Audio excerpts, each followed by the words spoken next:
Hey folks, welcome to Learn to Crypto. This is our fourth episode, and this one is Intro into the Metaverse, Virtual Reality, and Augmented Reality. The point of this episode is to discuss the definitions of those three, how they apply to right now, which is the beginning of 2022, and where they're looking to go, as well as on the investment side from a low, medium, high point of view in terms of investment dollars. Can you really look to do with this? So Metaverse is the first. By definition, it's a virtual reality space in which users can interact with a computer-generated environment and other users. You can depict it as you're in a virtual world and you're experiencing things like in the real world, but of course it's not real. There's a lot of simulation. Simulating real world is the best way to imagine the metaverse. I think the metaverse is really, really awesome. The future for metaverse has a lot of different applications. So I'm going to go over two major applications for the metaverse. When you're in the metaverse, the first major application that I like is video games. They have a very long way to go from my experience. I've been using the Oculus 2 headset and it's really, really good. It's a virtual reality headset. Basically, you put it on top of your head. For me, I sit down in a lazy boy or whatever couch just to basically tie my body to something physical so I don't get motion sick, because it's extremely easy, especially for someone like me who has bad motion sickness. It's easy to get sick pretty quick. Part of that, I believe, is because your body's not really able to distinguish where it's at in the real world versus when you're in the metaverse or when you're in virtual reality. With video games, I downloaded this game. It's called Onward, and it's an online shooter game. It's pretty good in terms of the practice range, picking up the weapons, choosing weapon selecting. The major issues with it, where it has kind of a long way to go in my opinion, is that how laggy it gets. So your character's kind of like skipping a little bit or glitching or twitching. So you don't get a lot of fluidity. So when you're playing, that was just kind of causing me to get a little bit more anxious about the movements or where the other guys are and where I need to be so I don't get hit and I find them first, etc. So I found that video game is pretty rough. I played about, I would say, 15-20 minutes of it. That's pretty much it. On the video game side, I think for the application for the metaverse, where you can play with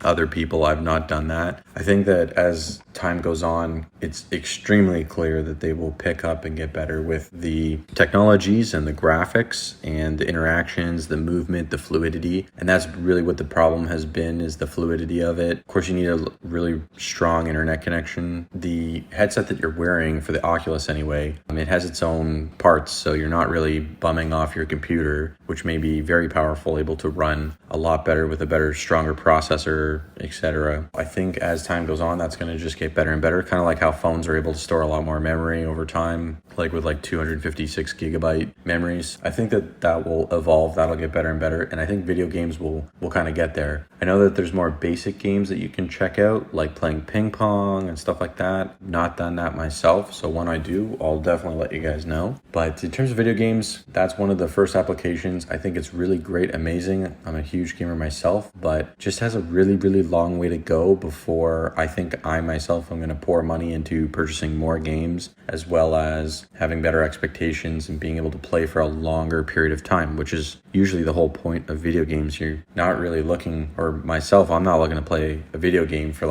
10-15 minutes. I would like to really enjoy and have a great experience. So that takes a lot longer than 10-15 minutes typically. So the second application, which I enjoy the most, is virtual reality. There's a few different things here. Facebook has Horizon, which I have not explored yet, but that's their virtual reality world with the virtual reality headset on, so the Oculus. And basically how this works is you purchase the Oculus, you put on the headset, you get two sort of handheld devices so you can navigate what you want to select or your movements and such like that. You download the app on your phone, it connects up to the Oculus, you connect up to the internet, Wi-Fi, and with Horizon you can sort of select an avatar, walk around, you can interact with other people. I've not done it yet, like I said, but it's one virtual reality world that actually uses a VR headset. So there's not a lot of virtual reality worlds right now that are very well developed. So Facebook is kind of trying to take the lead on that as best as they can. The other virtual reality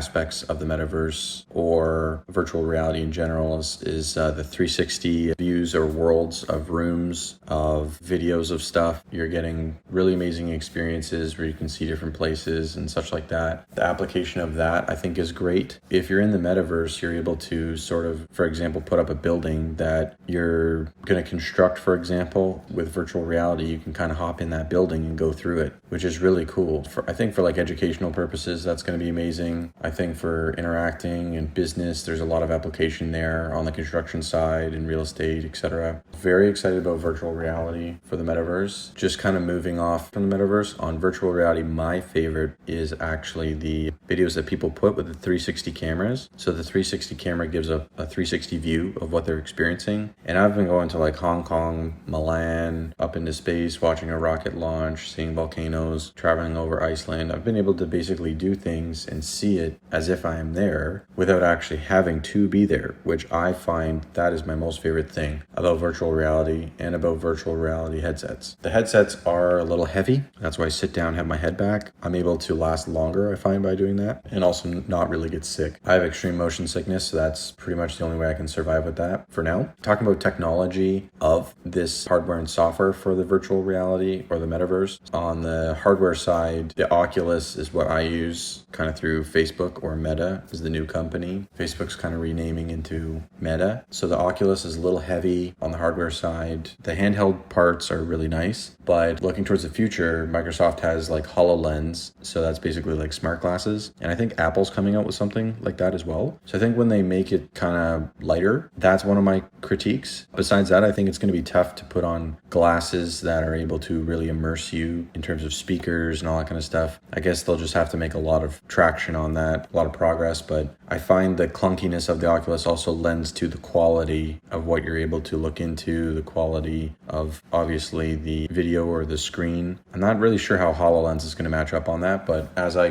dive into that, I'll let you guys know for sure. On the hardware side of the technology for metaverse and virtual reality, because they kind of tie into each other a little bit, or a lot really, they focus on, like, the whole point here is haptic technology. So this is basically, they call it like 3D touch or kinesthetic communication, and it's essentially referring to technology that can create an experience of touch by applying like forces, vibrations, motions, music, sound, all that kind of stuff. So by holding hand pieces, by hearing, the Oculus is really good with audio, and by obviously visual, the biggest one, they're able to use these technologies to create the virtual reality and kind of convince you that you're really there. And I think it really does that. It does a great job of that. I do know that they'll keep improving on that over time. That's just going to get better and better. That's why I'm super, super excited. These things are going to get much better quality, 4K, I imagine, at some point. Some of the videos I was watching, they're not exactly even really high def. There's some catching up to do. Some were, though. So that'll be very exciting. It's very clear to me that the Oculus and these technologies, these companies are behind them, they're proceeding forward, and the investments will continue to yield much better experiences. And I think that's when more and more people are going to catch up on this, for sure. In terms of the hardware, the headsets, I think, are awesome. On the software side, for the technology of metaverse and virtual reality, so there's nothing that's super wide scale. There's a very popular place called Decentraland, which is tied to the cryptocurrency Mana.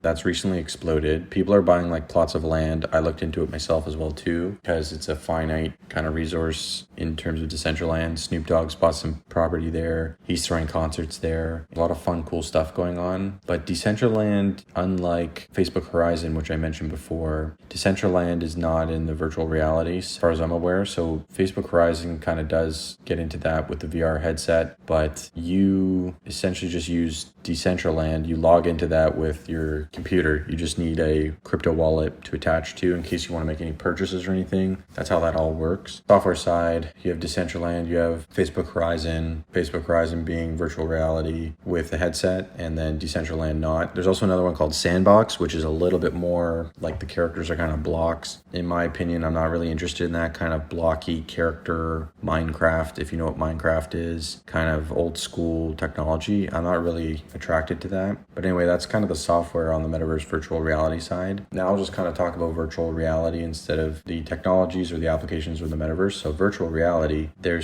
trying to simulate these experiences best as possible. They're using haptic technology, and the more that they can convince you that you're there in a fake world or made up, simulated, whatever world, the better. One really interesting article that I saw actually was they were experimenting with a tail that you attach to your back, and it helps kind of give you some balance. And I thought that was very interesting. I find myself, I negate that tail with just sitting on the couch, but that is kind of boring because you can't kind of get up and move. And if you do get up and move, by the way, just so you guys know, you do set the boundaries, not just on the floor, but also in the air. So you're not punching your sister in the face or brother or whatever, kid, and you're not running into the wall or breaking stuff. So they do have that covered. Virtual reality, they're coming out with, they have a track that you can tie yourself to. It's kind of like a treadmill, but it's like a circle, and you can run with that, and it kind of holds you in place. There is a circle that kind of encompasses your waist, around your waist, and then you kind of tie yourself to that, kind of run in different directions. So then at that point, you basically have the VR headset on, you have the handheld devices, maybe even gloves or whatever weapon that's tied to the game. There's a lot of different add-ons or extra things you can buy depending. Running in place, the kind of treadmill thing. They have that. They're going to keep adding more and more of these things. I think at the end of the day, if they can make all this lighter and better quality, it's going to make gaming and virtual reality just a lot more seamless. Because in my opinion, if you're in the real world, I mean, you're not wearing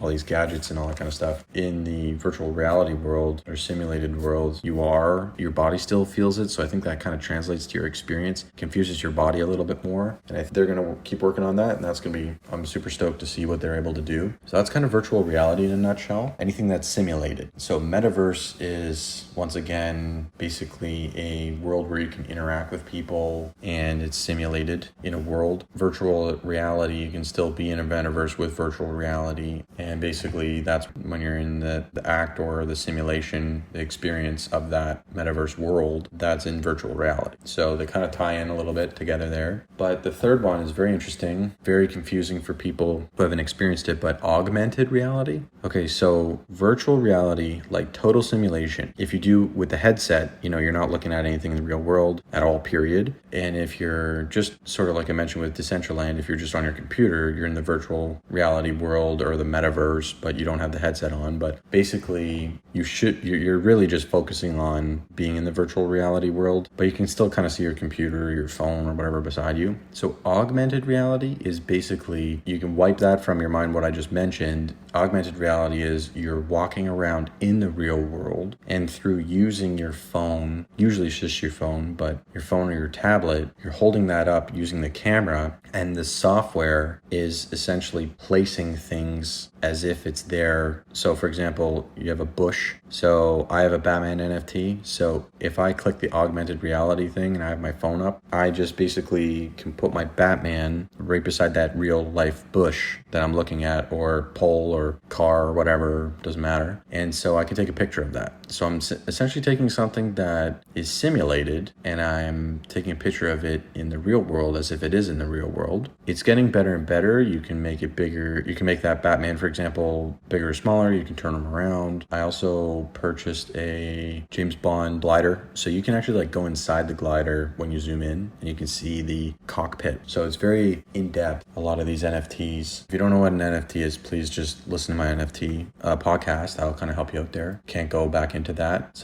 It's a doozy of an explanation. So augmented reality, once again, you have the real world plus you have some simulation. Metaverse is a world that's created that's in virtual reality. Virtual reality is a simulation, and augmented reality is you're using the real world plus some simulation. That covers the three major ones. There's another one called mixed reality, which I don't really understand that. I'm not going to get into it. I think it's just essentially between the two. With the whole concept of these three, there's a movie, Ready Player One. You guys should go check that out. If you're very interested in what I'm talking about, go check it out. We'll watch it. And it's kind of highlighting highlighting a lot of these things, the pros and cons. Of course, there's a story line to it where, the boy's trying to, get to the end game and blah, blah, blah, get the girl. But very cool movie. I did like it. Go check that out. Once again, it's called Ready Player One. So very quickly, I'm just going to end off by talking about on the investment side. So investing on the low, medium, high scale. With the metaverse and with virtual reality and augmented reality, in my opinion, there's sort of the land in Sandbox or Decentraland that's finite. So they say for now, of course, that you can purchase like Snoop Dogg did. Of course, if it's kind of finite, then hopefully, of course, it goes up in value, but that's all subject to a lot, as you guys know. And then there's NFTs, so like buying digital art. So on the low side, you can buy plots of land for pretty cheap, a couple G's, and you can also purchase some NFTs on the low side, same thing. A lot of these NFTs on the Vive app, I've been noticing have been going up very dramatically. It's pretty crazy. So on the low side, there's plots of land, there's NFTs, pictures, or whatever. Of course, do your own research on that. The medium side, same thing, bigger plots of land. You can put a house on that plot of land, which is one of my criticisms is for Decentraland anyway, is there's not enough things to do. That's also why people aren't really doing too much. Like Snoop Dogg puts on a concert, that's great. Okay, it's over, and then what? Nothing. So there's not too much. You can go check out some stuff and teleport around. It's kind of cool, but I mean, really at the end of the day, they need a lot more stuff, a lot more buildings, and people need to invest more, of course. So on the medium side, you can buy a plot of land, you can throw a house on it, you can throw some artwork in there, or you could buy more expensive NFTs. Those are the two things in my mind that I would be kind of gravitated towards if it was me looking at a hypothetical situation of investment. On the high side, same thing, bigger plots of land, more NFTs or bigger, more popular NFTs. It's all speculative stuff, of course. It's whatever someone else is willing to pay for it. The bet is kind of that, this is getting more popular,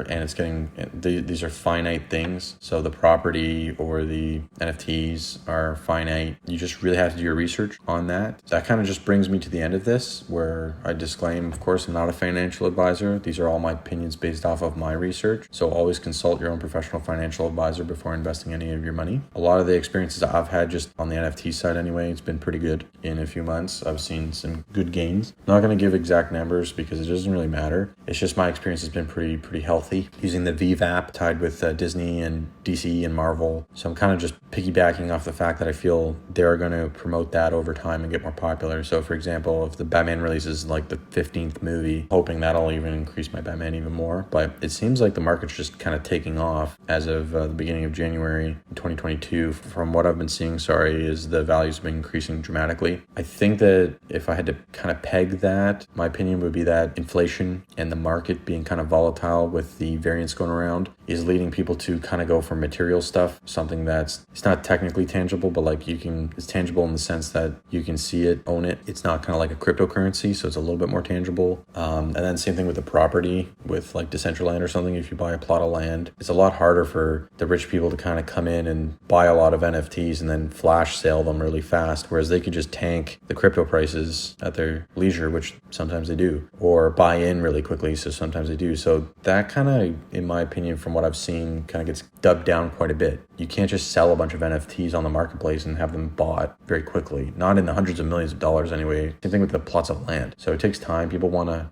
do their research before they purchase. In that sense, the market has been seeing inflation here, and I've just been seeing the NFTs as more a material thing go up in value, which is really nice. Anyway, thank you guys for tuning in. Keep you guys posted. Should be able to pump up some more episodes very shortly, so take a look for that. And I have some exciting news coming up about getting onto other platforms, pushing out a bunch more material, so stay tuned.